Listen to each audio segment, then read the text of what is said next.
Target salute champions, आज हम acid basis का सेकंड पार्ट पढ़ेंगे। ठीक है, लास्ट लेक्चर में हम लोगों ने 3 टाइप के इंडिकेटर्स पढ़े थे। फर्स्ट वाज लिटमस, दूसरा था आपका गुड़हल के फूल और तीसरा था आपके टर्मरिक पाउडर या हल्दी, सिंपल टर्मरिक। आज आगे बढ़ते हैं।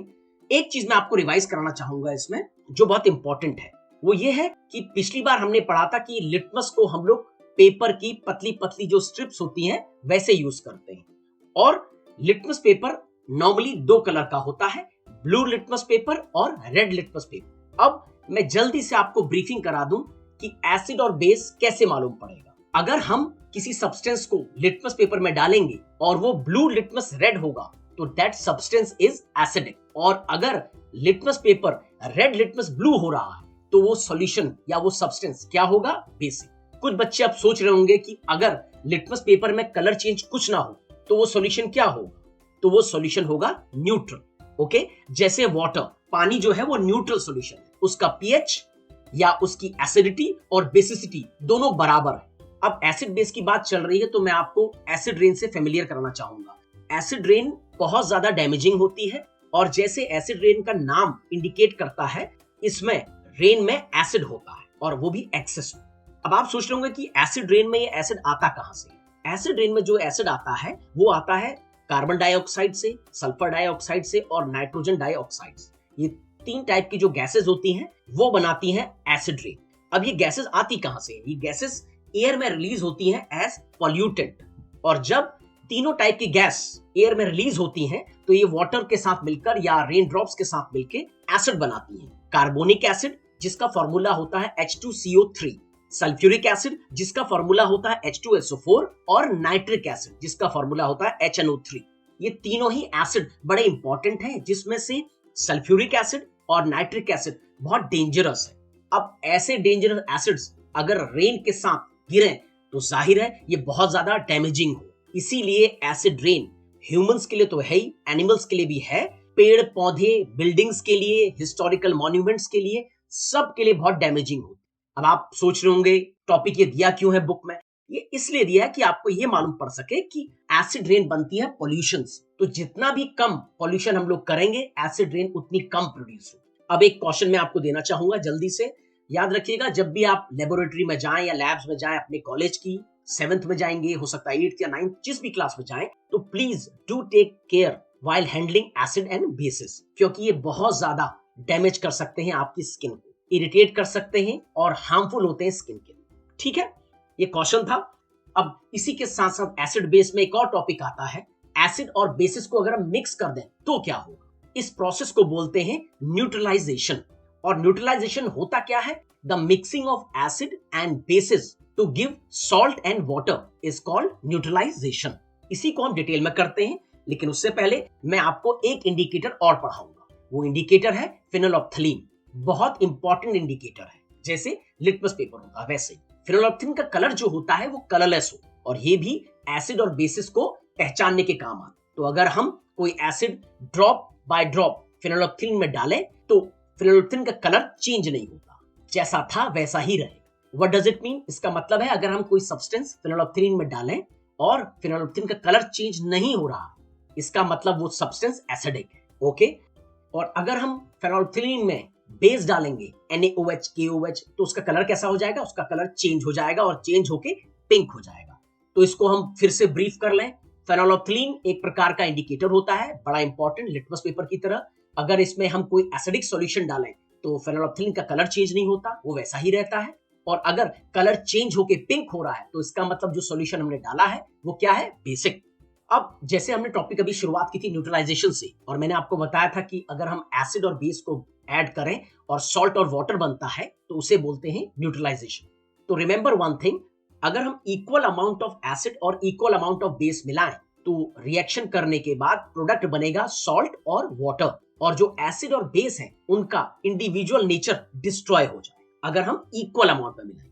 अगर हम इक्वल अमाउंट में नहीं मिलाएंगे एसिड और बेस तो उनका जो इंडिविजुअल नेचर है वो डिस्ट्रॉय नहीं हो। न्यूट्रलाइजेशन के समय हमेशा हीट इवॉल्व होती है। कहने का मतलब अगर एसिड और बेस आप किसी वेसल में या बीकर में मिला रहे हैं, वो रिएक्शन कौन सा होगा? न्यूट्रलाइजेशन। उससे क्या प्रोड्यूस होगा? सॉल्ट और वाटर।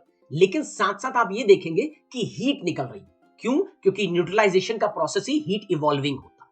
तो न्यूट्रलाइजेशन को हम अगर पूरा डिफाइन करें जैसे आपकी बुक में दिया है, तो उसका मतलब है the reaction between an acid and base to give salt and water with heat is called neutralization. Example ले लीजिए, एसिड लेते हैं HCl हाइड्रोक्लोरिक एसिड और बेस लेते हैं NaOH सोडियम हाइड्रोक्साइड। इन दोनों को अगर हम रिएक्ट करवाएं तो प्रोसेस कौन सा होगा? न्यूट्रलाइजेशन। और प्रोडक्ट क्या बनेंगे? NaCl plus H2O। NaCl हो गया सॉल्ट और H2O हो गया वाटर। क्लियर? NaCl ये वही सॉल्ट है, नमक, जो हम घरों में खाते हैं। क्लियर है? अब आप सोच रहे होंगे कि न्यूट्रलाइजेशन तो बड़ा कॉम्प्लेक्स रिएक्शन है। नहीं, न्यूट्रलाइजेशन बिल्कुल कॉम्प्लेक्स नहीं है, ये हमारी एवरीडे लाइफ में हमेशा ही होता है। पहला एग्जांपल ले लेते हैं, इंडाइजेशन। हमारे स्टमक में आप सबको मालूम है हाइड्रोक्लोरिक एसिड यानी HCl प्रोड्यूस होता है और इसका काम क्या होता है? इसका काम है फूड को डाइजेस्ट करना।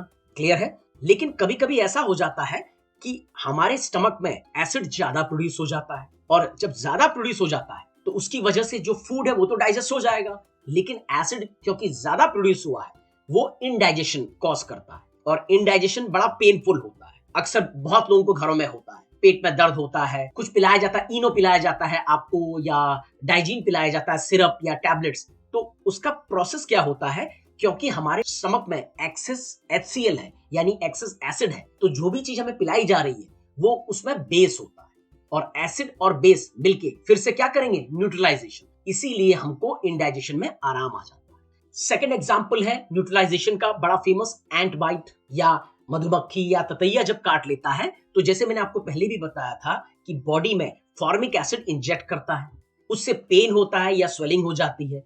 अब एसिड तो हमारी बॉडी में आ गया है और अगर हमें न्यूट्रलाइजेशन करना है, उस एसिड के इफेक्ट को खत्म करना है, तो हमें क्या करना पड़ेगा? हमको कोई बेस लाना पड़ेगा। इसीलिए डॉक्टर्स या घर वाले कहते हैं कि मॉइस्ट बेकिंग सोडा को बॉडी में रब करो। रब करने से क्या होगा? बेकिंग सोडा होता है आपका बेसिक और एंट ने या ततैया या मधुमक्खी ने आपको क्या किया है? फॉर्मिक एसिड इंजेक्ट, और बेस और एसिड मिलके क्या करते हैं? न्यूट्रलाइजेशन। इसीलिए उस एसिड का रिएक्शन फिनिश हो जाता है और आपको आराम आ जाता है। नेक्स्ट एग्जांपल है सॉइल ट्रीटमेंट। जैसे हमको मालूम है इंडिया में एक्सेसिव यूज हो रहा है केमिकल फर्टिलाइजर्स और जब एक्सेसिव यूज होता है तो उससे सॉइल हो जाती है एसिडिक। अब एसिडिक या बेसिक सॉइल कुछ भी हो, दोनों ही नुकसानदायक है हमारी सॉइल के लिए, हमारे फार्मर्स के लिए।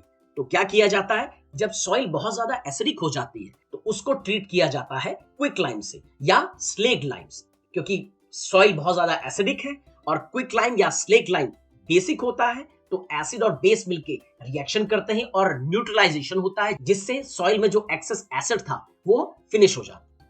और अगर सॉइल एक्सेसिव बेसिक है तो उसमें हम लोग कॉम्पोस्ट या ऑर्गेनिक मैटर मिलाते हैं। ऑर्गेनिक मैटर क्या रिलीज करता है? एसिड। वो एसिड जो बेस है उसके साथ रिएक्ट करता है और फिर से न्यूट्रलाइजेशन होता है, जिसकी वजह से हमारी सॉइल फिर से ठीक हो जाती है। और लास्ट एग्जांपल है फैक्ट्री वेस्ट। बहुत सारी फैक्ट्रीज हैं, आपको मालूम है, पंजाब में, हरियाणा में, यूपी में, दिल्ली में, आप साउथ चले जाइए, कर्नाटका, कहीं भी चले जाइए, जो सीवेज लाइन होती है उस लाइन से बहुत सारा सीवेज एक्सेस एसिडिक निकलता है। जितनी फैक्ट्रीज है, अगर वो एक्सेस जो एसिड है वो नदियों में जाएगा, ओशियंस में जाएगा, रिवर्स में जाएगा, क्या होगा? रिवर में जितनी भी प्लांटेशन है, जितनी भी मछलियां हैं, जितनी भी एनिमल्स हैं, वो सारे क्या हो जाएंगे? फिनिश। इसीलिए इंडियन गवर्नमेंट ने ये रूल निकाला हुआ है कि जो भी फैक्ट्रीज हैं उनका जो एक्सेस सीवेज बाहर निकलता है उसको ट्रीट किया जाता है। कैसे ट्रीट किया जाता है? अगर उसमें एक्सेस एसिड है तो बेस मिलाया जाता है जिससे न्यूट्रलाइजेशन हो जाए, और अगर उसमें एक्सेस बेस है तो एसिड मिलाया जाता है जिससे न्यूट्रलाइजेशन हो जाए, जिसकी वजह से जो पानी रिवर्स में जाता है या ओशियंस में जाता है या सी में या ड्रेन्स में जाता है वो थोड़ा साफ होना चाहिए। तो दिस कंप्लीट्स अवर चैप्टर। बड़ा इंटरेस्टिंग चैप्टर है और मैं फिर से रिपीट करूंगा, जिसने भी आगे जाकर मेडिकल इंजीनियरिंग का एग्जाम देना है, डॉक्टर या इंजीनियर बनना है, उसको ये टॉपिक ढंग से पढ़ना होगा। Okay, all the best for your future, take care, keep it simple, bye bye.